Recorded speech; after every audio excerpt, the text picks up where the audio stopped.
Donc, on vous a peut-être déjà dit que manger trop de poisson peut être mauvais pour votre santé.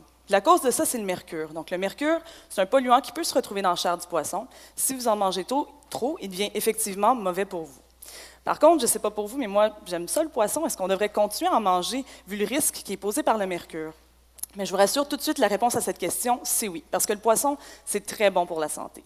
C'est riche en vitamines, en minéraux, en oméga 3, c'est vraiment une source de protéines d'excellente qualité. Puis en plus de ça, il ne faut pas oublier qu'il y a beaucoup d'endroits dans le monde où on va dépendre pas mal plus de la consommation de poissons que nous ici à Montréal.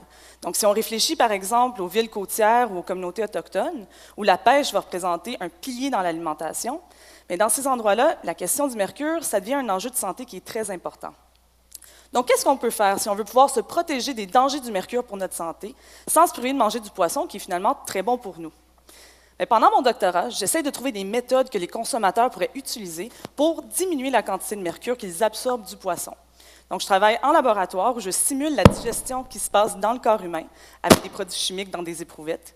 Et j'essaie de trouver des approches qu'on pourrait prendre dans notre cuisine en préparant nos aliments pour se protéger du mercure. Et j'ai trouvé, par exemple, que la cuisson, ça va avoir un effet qui est très important.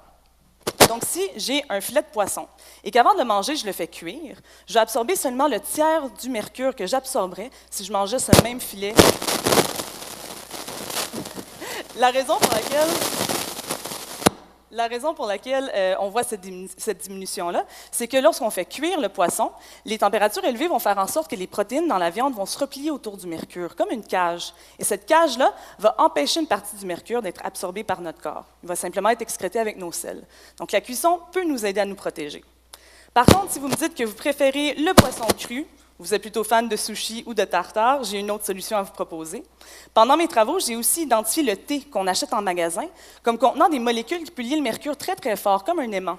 Ce lien-là va empêcher une partie du mercure d'être absorbée par votre corps. Donc, si j'ai un morceau de poisson et qu'en le mangeant, je bois une tasse de thé, j'absorbe seulement la moitié du mercure que j'absorberais si je mangeais ce même filet sans ma tasse de thé.